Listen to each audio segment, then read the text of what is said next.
Assalamualaikum warahmatullahi wabarakatuh. Saya akan mempresentasikan tentang data link layer.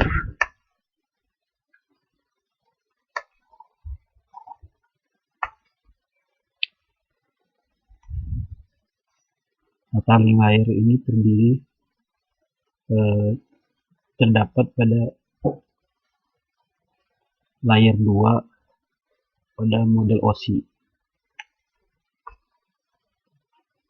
OSI merupakan singkatan dari Open System Interconnection. Ini merupakan sebuah standar dari ISO.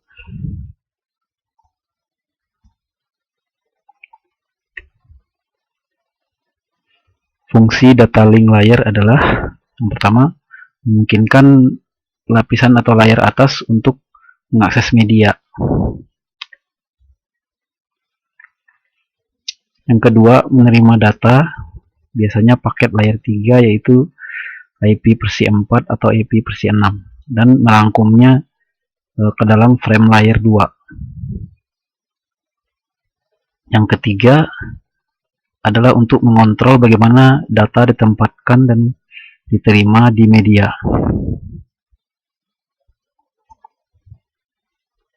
Kemudian saling bertukar frame antar titik akhir melalui media jaringan. Karena data link ini berada setelah physical layer atau lapisan fisik. Berikutnya menerima data yang dienkapsulasi, biasanya paket layer 3 dan mengarahkannya ke protokol lapisan atas yang tepat.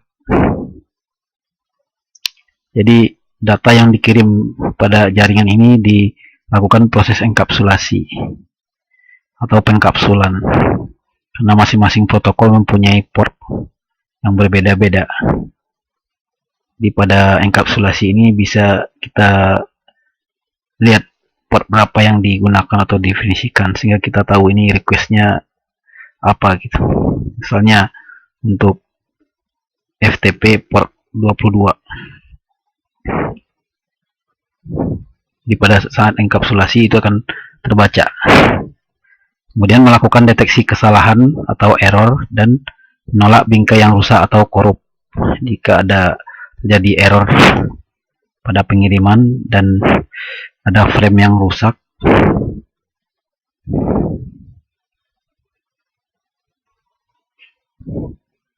ini gambar bisa kita lihat data link layer pada model OSI itu berada pada layer kedua setelah layer fisik dan sebelum network. Jadi posisinya di antara physical layer dan network layer. Yang menyiapkan data network untuk physical network. Contoh bagaimana data link layer bekerja.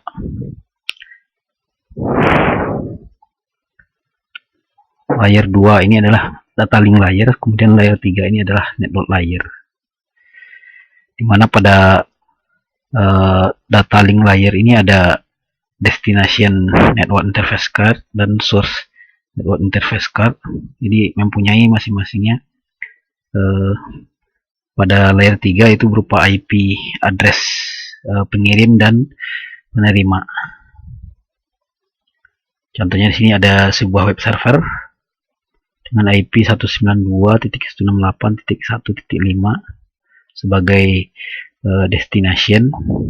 Kemudian sisi kliennya atau source IP-nya itu 192.168.1.110 yang melakukan request ke server.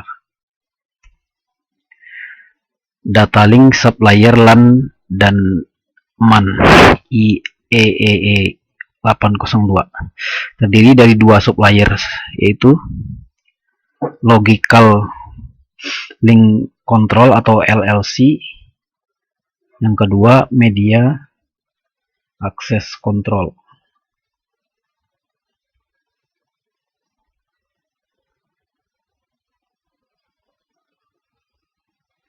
LLC ini sebenarnya adalah lapisan dari IEEE 8022 yang berkomunikasi antara perangkat lunak jaringan di lapisan atas dan perangkat keras di lapisan bawah. Jadi menempatkan informasi yang dalam bingkai untuk mengidentifikasi protokol lapisan jaringan mana yang digunakan untuk bingkai atau frame. Informasi ini akan memungkinkan protokol pada layer 3 atau layer network ini seperti IPv4 dan IPv6 menggunakan antarmuka jaringan dan media yang sama. Kemudian yang kedua adalah media access control atau MAC, mengharapkan sublapisan IEEE 802.3, 802.11 atau 802.15 dalam perangkat keras. Ia bertanggung jawab atas enkapsulasi data dan kontrol akses media. Ini memberikan pengalamatan lapisan tautan dan integrasi dengan berbagai teknologi lapisan fisik. Karena misalnya kita pada saat menggunakan jaringan LAN atau WiFi atau wireless, kan ketika kita lihat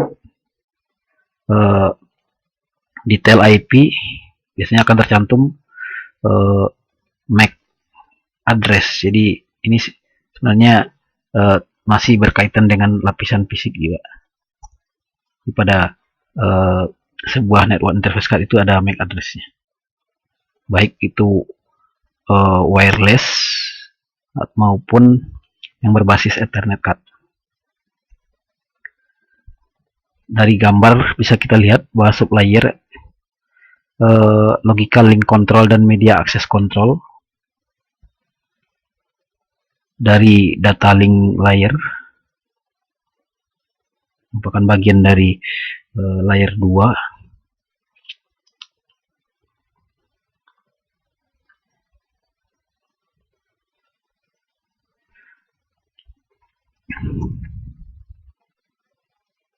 Kemudian logical link layer control adalah sublayer LLC mengambil data protokol jaringan yang biasanya merupakan paket IP versi 4 atau IP versi 6. Jadi IP versi 4 contoh yang kita bacakan pada contoh tadi itu dari 4 blok, masing-masing blok terdiri 8 bit, yang total 32 bit, misalkan oleh tanda titik. Sedangkan IP versi 6 ini berupa bilangan hexadesimal yang dipisahkan oleh titik 2 dan disederhanakan menjadi beberapa bilangan hexadesimal. Media access control menyediakan enkapsulasi data berupa pembatasan frame, pengalamatan, dan deteksi kesalahan. Pembatasan frame adalah merupakan metode itu dari frame limitation. Jadi proses pembingkaian menyediakan pembatas penting untuk mengidentifikasi bidang dalam bingkai. Bit pembatas ini menyediakan sinkronisasi antara node pengirim dan penerima. Dia akan terdapat bit yang membatasi antara sinkronisasi dari node pengirim dan penerima. Kemudian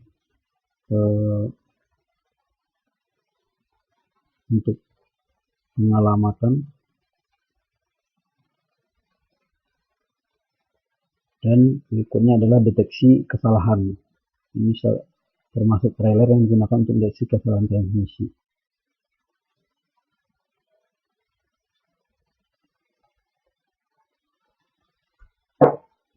Selanjutnya menyediakan akses ke media. Proses menyediakan akses ke media itu router akan melakukan fungsi layer 2 sebagai berikut. Fungsi layer 2 maksudnya sini yaitu data link layer. Pertama, menerima bingkai dari media, kemudian de-encapsulate frame. Jadi enkapsulasi ini proses enkapsulasi. Kalau de-encapsulate berarti membuka kapsul frame. Enkapsulasi ulang paket menjadi bingkai baru. Jadi paket ini akan diperbarui frame-nya kemudian meneruskan frame baru sesuai dengan medium segmen jaringan fisik tersebut. Bagaimana menyediakan akses? Itu data berupa paket, GLAN trailer dan header itu dari sisi klien atau host terkoneksi ke jaringan Ethernet melalui router atau switch.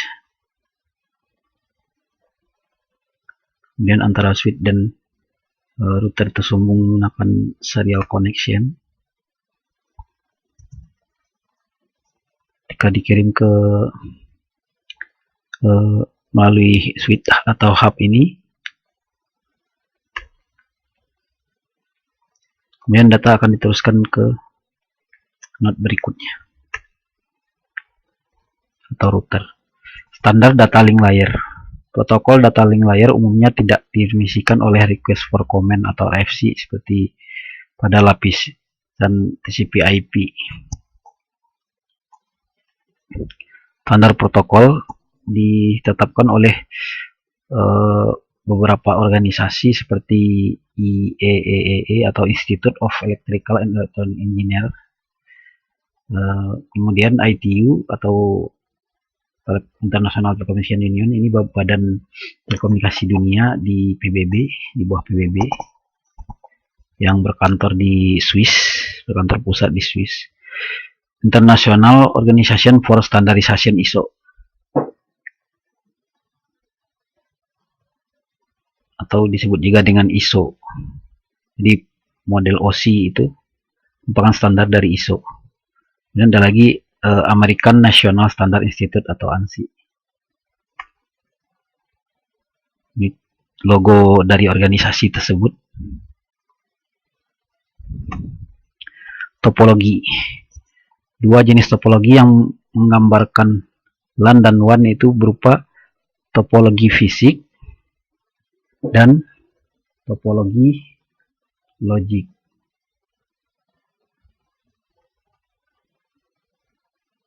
Topologi fisik ini mengidentifikasi koneksi fisik bagaimana perangkat akhir dan perangkat perantara seperti router, switch, dan akses point saling berhubungan. Topologi juga dapat mencakup lokasi perangkat tertentu seperti nomor kamar dan lokasi di rak peralatan. Topologi fisik biasanya point to point atau bintang. Kemudian topologi logis atau logik itu mengacu kepada cara jaringan transfer frame dari satu node ke node berikutnya. Topologi ini mengidentifikasi koneksi virtual menggunakan antarmuka perangkat dan skema pengalamatan IP layer 3 atau layer network.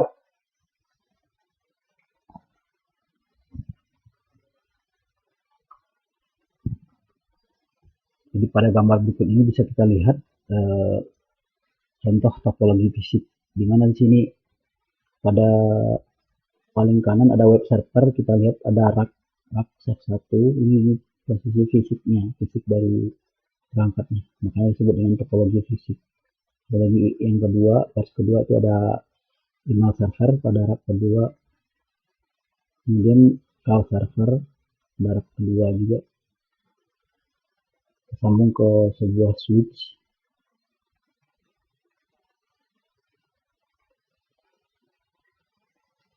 Ada pada rak 1, kemudian di rak 1 ada juga router, sebuah router disambung ke jaringan global atau internet. Dan ada lagi switch 2 yang langsung terhubung ke sebuah PC klien, yaitu di ruangan IT office. Kemudian ada switch 3, ada rak 1 juga tersambung ke ruangan kelas 1. Kemudian switch 4 terhubung pada kelas 2, switch 5 pada rak 1 terhubung ke kelas 3. Jadi kita bisa melihat gambaran secara fisik dari perangkat-perangkat tersebut berada dan tersambung. Kemudian topologi logis atau logik. Topologi logik dari contoh tadi kita bisa lihat lagi bahwa ada web server. Di sini IP-nya itu 192.168.10.0/24. Ini konfigurasi IP di belakangnya atau digit belakang pada kelompok keempat dari alamat IP address tersebut pada blok keempat. Kemudian mail server. Jadi sini dapat kita lihat bahwa jaringannya terhubung ke switch 1 pada Ethernet berapa gitu, 01, dan mail server pada 02, file server pada F03. Jadi bagaimana jaringan tersambung secara logik. Kemudian dari G01 tersambung ke router 1 yang disambungkan melalui G020 atau DG0-2-0. Kemudian router 1 tersambung ke internet atau jaringan global melalui port G000. Kemudian untuk switch 3 tersambung ke router 1 melalui G001. Pada switch 3 menggunakan G01. IP-nya 192.168.100.0/924. Ini range IP-nya. Kemudian switch 4 terhubung ke router 1 melalui G010. Sementara pada switch 4 itu tersambung pada G01. IP-nya adalah 192.168.101.0/924. Kemudian switch 5 tersambung ke router 1 melalui G011. Sementara pada switch 5 sendiri itu disambungkan oleh line G01, dimana IP-nya 192.168.102.0/24. Jadi ring IP 24. Kemudian switch 2 tersambung melalui G021. Pada switch 2 nya adalah G01 dengan IP 192.168.11.0/924. Jadi secara logik ini kita bisa melihat bagaimana masing-masing node tersambung dan melalui port berapa yang dipakai atau yang digunakan, termasuk interface yang dipakai secara logik. Kemudian topologi WAN.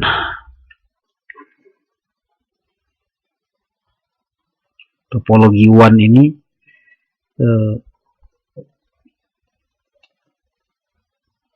yang paling sederhana adalah point to point, dan paling umum terdiri dari tautan permanen antara dua titik akhir. Point to point hanya terhubung dua saja. Kemudian selanjutnya hub dan spoke. Jadi versi WAN dari topologi bintang, di mana situs pusat menghubungkan situs cabang melalui penggunaan tautan point to point. Situs cabang tidak dapat bertukar data dengan situs cabang lainnya tanpa melalui situs pusat. Jadi posisi situs pusatnya seperti pada topologi bintang. Kemudian mesh, topologi ini memberikan kesediaan tinggi tetapi mengharuskan sistem ujung saling berhubungan setiap sistem lainnya. Oleh karena itu biaya administrasi dan basic dapat menjadi signifikan, karena setiap tautan pada dasarnya adalah tautan titik-titik ke simpul lainnya. Jadi begitu banyak kabel yang disambungkan dari masing-masing node ini.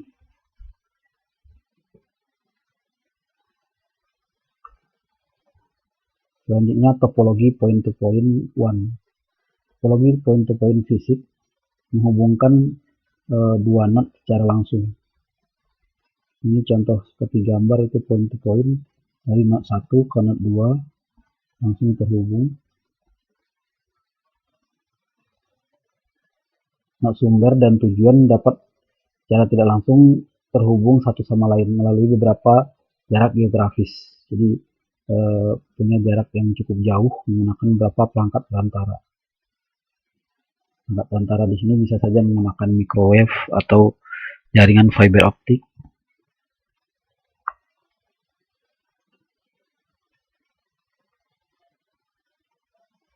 Topologi point-to-point pada WAN ini, di mana node sumber tujuan dapat secara tidak langsung terhubung satu sama lain melalui beberapa jarak geografis menggunakan beberapa perangkat perantara seperti yang sudah dijelaskan sebelumnya. Karena jarak yang jauh ini dibutuhkan bagi perangkat perantara. Dan juga menggunakan alternatif lainnya itu satelit atau pemancar satelit. Seperti pada gambar bisa kita lihat ada source node dan mengirim frame sampai di destination node itu melalui beberapa perangkat perantara seperti router, modem, switch, dan lain. Topologi LAN. Teknologi Ethernet awal dan LAN token ring mencakup dua jenis topologi, yaitu bus dan topologi cincin atau ring. Topologi bus ini di mana semua sistem ujung dirantai satu sama lain, dan dalam beberapa bentuk di setiap ujung perangkat infrastruktur seperti saklar atau switch tidak diperlukan untuk menghubungkan perangkat akhir. Jaringan Ethernet seringkali merupakan topologi bus dan yang menggunakan kabel koaksial karena murah dan mudah dipasang. Jadi salah satu kelebihannya dari topologi bus ini adalah harganya lebih murah karena menggunakan kabel koaksial dan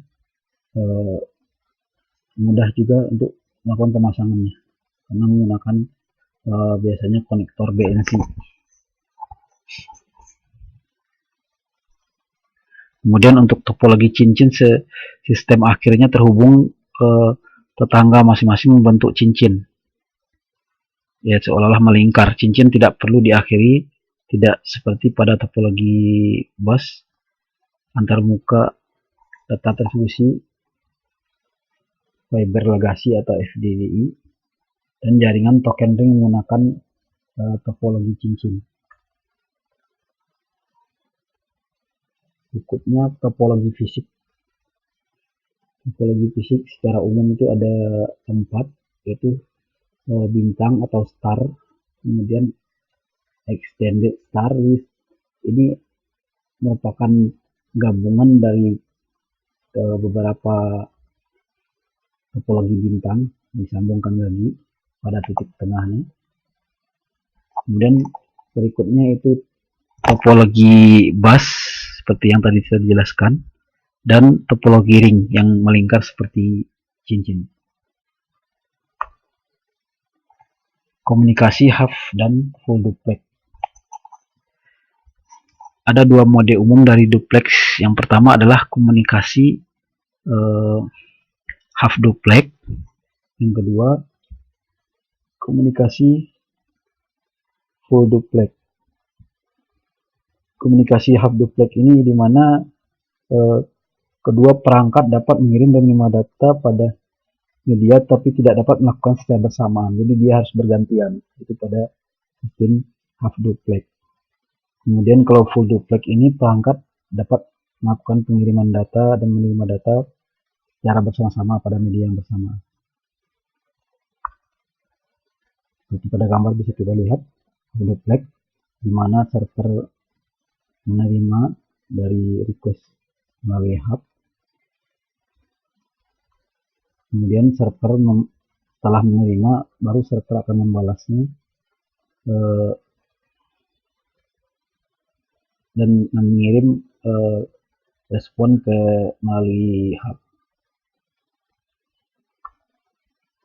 Kemudian pada gambar berikut bisa kita lihat bagaimana komunikasi full duplex, di mana antara switch dan server bisa saling melakukan pengiriman dan penerimaan data secara bersamaan tanpa harus terhenti atau bergantian seperti pada half duplex. Data juga dapat diterima ketika switch, data yang dikirim dari server sampai di switch dan diterima di switch. Secara bersamaan juga data yang dikirim dari switch terkirim ke server. Metode kontrol akses. Ada dua metode kontrol dasar, akses dasar untuk media bersama. Yang pertama adalah akses berbasis konten. Yang kedua, akses terkontrol. Akses berbasis konten ini dalam jaringan multi akses berbasis semua node beroperasi dalam setengah duplex atau half duplex, bersaing untuk penggunaan media, namun hanya satu perangkat yang dapat mengirim sekaligus.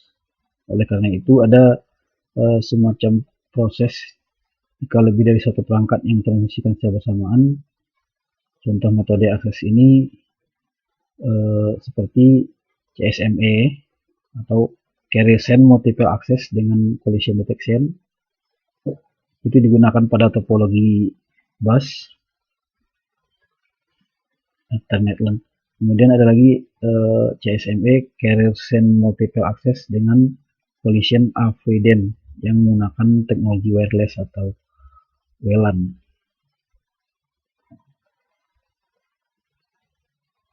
Sedangkan akses terkontrol dalam jaringan multi akses yang dikontrol setiap node memiliki waktu sendiri untuk menggunakan medium. Jenis jaringan yang deterministik ini tidak efisien karena perangkat harus menunggu gilirannya untuk mengakses media.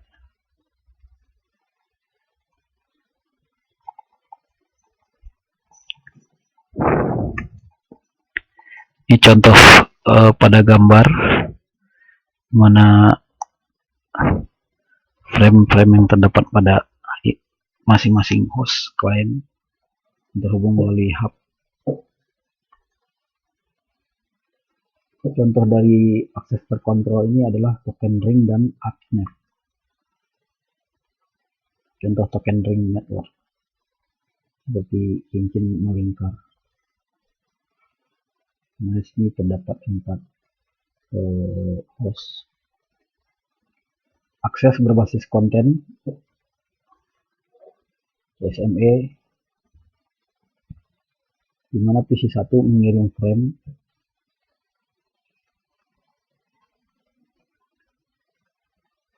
kemudian hub menerima frame.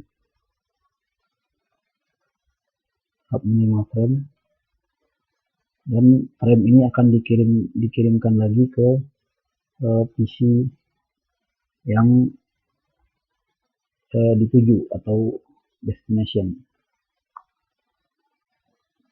Akses berbasis konten CSMA CA itu bentuk lain dari CSMA yang digunakan oleh IEEE 802.11 WLAN adalah Carrier Send Multiple Access atau Collision. Ini digunakan pada standar wireless LAN, dimana biasanya ada frekuensi standar yang digunakan itu sekitar 2,4 GHz dan 5,7 GHz. Akses berbasis konten CSMA, kita lihat di sini ada sebuah router wireless atau hotspot, dan terdapat 3 buah laptop yang tersambung menggunakan wireless. Selanjutnya data link frame. Frame mempunyai 3 bagian dasar, yaitu header, data, dan cuplikan.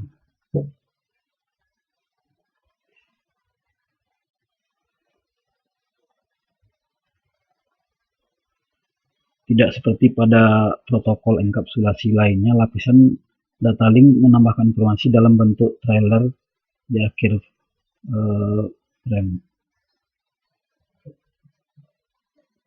Contoh gambar di mana frame saling terhubung melalui jaringan satelit. Frame fill,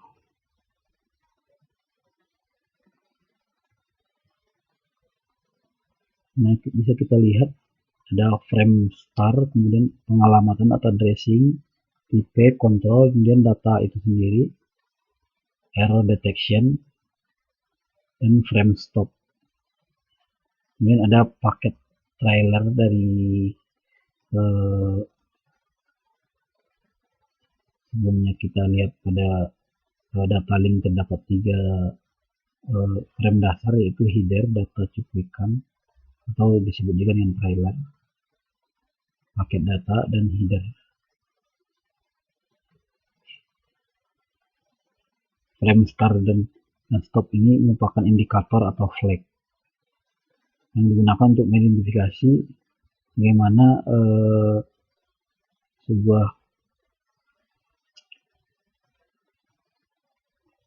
pengiriman dimulai dan diakhiri dari frame tersebut. Kemudian addressing atau pengalamatan ini merupakan indikator untuk sumber atau pengirim di IP, semacam IP ya.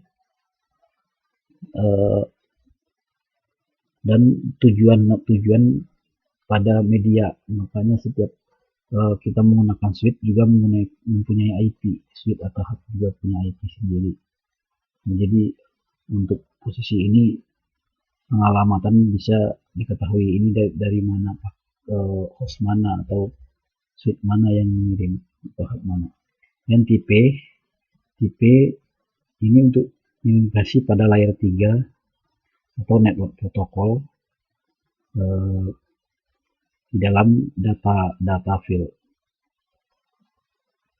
Kontrol ini terdiri dari untuk pengidentifikasian special flow control seperti QoS atau quality of service, di mana akan memberikan prioritas untuk tipe pesan yang akan disampaikan. Contohnya ada penggunaan VoIP dengan frame yang normal, jadi penerimaan itu menjadi prioritas karena mereka menggunakan pengiriman suara. Jika terjadi delay, itu akan bisa menyebabkan delay yang lama, akan menyebabkan kemungkinan kesalahan pada komunikasi atau kesalahpahaman, atau bahkan mungkin akan terputus-putus komunikasi melalui VoIP-nya akan terputus. Berikutnya ada data yang terdiri dari frame pilot, bisa berupa header, segmen header, dan data. Berikutnya ada error detection, terdiri dari setelah data dari form trailer. Di error detection ini untuk mendeteksi terjadinya kesalahan pada pengiriman data. Pengalamatan atau address pada layer 2 atau data link layer. Lapisan tautan data menyediakan atau data link layer ini pengalamatannya digunakan dalam mengangkut bingkai melintasi media lokal bersama. Alamat perangkat pada lapisan ini disebut sebagai alamat fisik.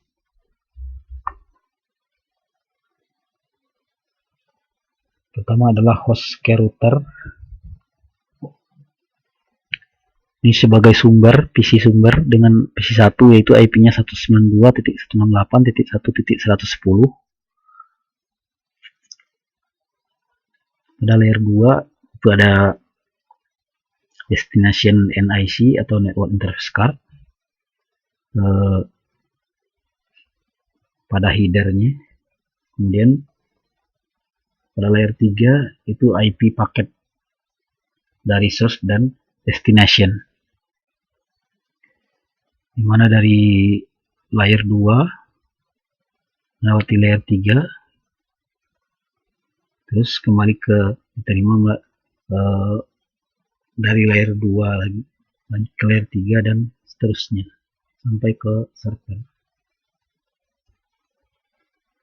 Selanjutnya dari router ke router. Kalau sebelumnya dari host ke router, sekarang dari router ke router. Tetap melewati layer 2 ke layer 3 dan ke layer 3 ke layer 2 lagi, dimana ada destination network interface card dan source network interface card pada layer 2 header, dan juga ada source IP-nya pada layer network atau IP packet dan destination IP. Selanjutnya dari router ke host. Dari router ke host ya sama, prosesnya sama, melewati network interface card juga dan layer 3 atau network layer. Sekarang selanjutnya adalah frame LAN dan WAN. Beberapa protokol WAN umumnya selama bertahun-tahun termasuk protokol PPP atau protokol point to point, kemudian kontrol tautan data ke tingkat tinggi atau high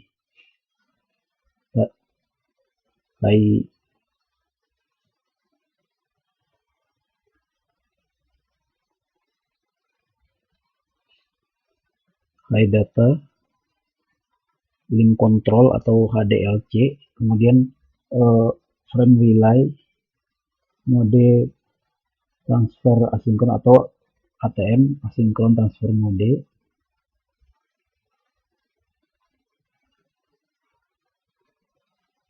kemudian X25.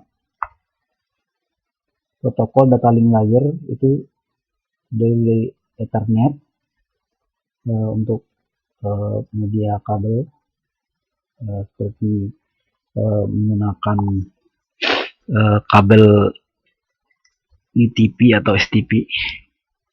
Kemudian media wireless itu 802.11, biasanya ada 802.11a, 802.11b dan 802.11g. Jadi itu standar dari jaringan wireless. Kemudian ada juga protokol point to point atau P2P. Berikutnya ada HDLC, High Level Data Link Control, dan frame relay. Bisa kita lihat seperti contoh pada gambar berikut, di mana frame wireless dengan standar 802.11, kemudian pada dikirim pada router menjadi point to point frame. Selanjutnya pada router berikutnya berupa high level data link control. Kemudian selanjutnya ditransmisikan melalui frame relay dan sambungkan kepada Ethernet frame, dan telah melewati switch Ethernet frame diterima oleh host. Sekian, terima kasih atas perhatiannya. Assalamualaikum.